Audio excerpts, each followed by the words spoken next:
It's known as the sport of kings, but many racehorse trainers are anything but rich. In an industry worth billions, a few make big money, but others are just scrape by. Our sports reporter Dan Pallett has been to see three very different trainers. John Joe O'Neill runs one of the biggest stables in the country. He's won a Grand National and a Gold Cup. David Dennis retired as a jockey 3 years ago and is just launching his training career. And Dr. Richard Newland won this year's Grand National, but won't be tempted into full-time training. One thing unites them all, of course, a love of horses.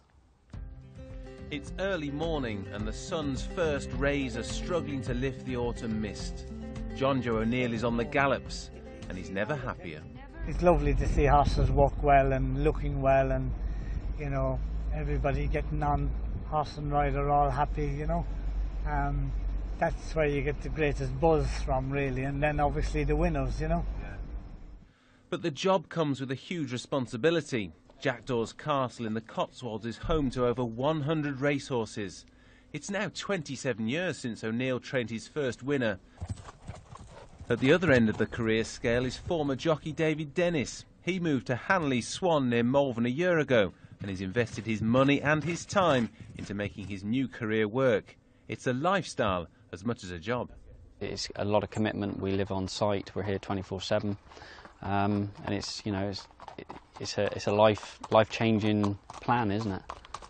With improved facilities and new gallops, Dennis wants to be training 50 winners a season in 5 years' time, but the yard must grow as a business, and there are many challenges. The cost of diesel to get your horses to the track is rising all the time. The cost of feed is rising all the time, so it's all relative. You know, you have to look at it and think it's financially viable, otherwise you'd end up in trouble before you know it.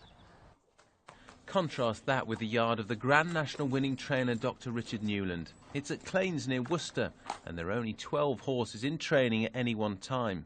Dr. Newland is a self-confessed racing addict, but continues to run his medical business, and he hasn't been tempted to train full-time. The owners expect, quite rightly, and particularly the more they pay, the more they're going to expect. So that pressure can be quite tough on trainers. So, you know, I feel some pressure on myself to perform to a certain level, but I have the luxury of not being completely reliant on it and always being able to say, well, it's my hobby or my pleasure rather than my sole business. But if it's your sole business, I imagine it'd be pretty stressful when things aren't going so well.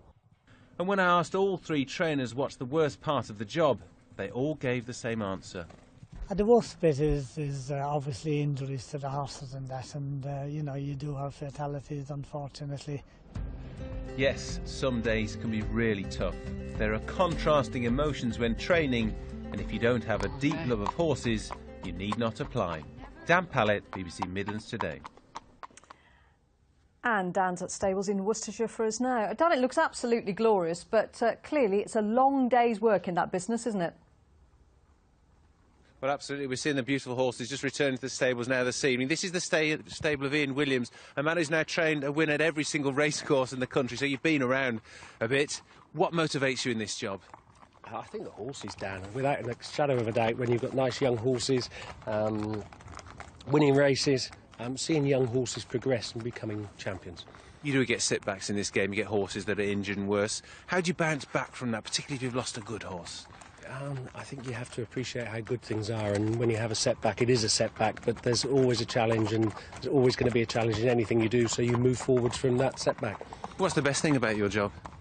Can you imagine doing anything else? The horses are the best thing. I mean, they don't answer back, they don't give us problems, they don't talk in a way that they shouldn't. The horses are the best thing, but we have a wonderful team, and it's a big team effort, and the team ensures that everything goes well. And because you've got a big team, I mean, you have to watch your finances, because as you build a bigger stable, you need a lot more people to look after them, don't you? Absolutely. You need more staff, and of course you need more infrastructure, and you need more backing, and the better financial backing you've got, the better it goes, and we're very lucky on that part.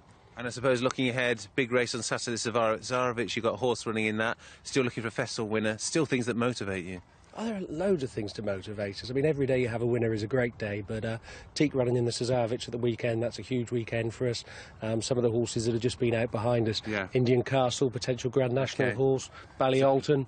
star novice of the season. Lots to look forward to then. Lots to look forward to on Midlands Today later in this week, because tomorrow we'll be looking at the life of a young jockey. You're going to meet Tom Bellamy. On Thursday we're looking at ownership, and we speak to Aidan Murphy, a bloodstock agent on buying horses. And then on Friday we go racing. All-weather racing at Wolverhampton. Might be unfashionable, but does it pay the bills? That's all to look forward to later on Midlands Today. Thanks very much indeed. Looks absolutely glorious there. Thank you.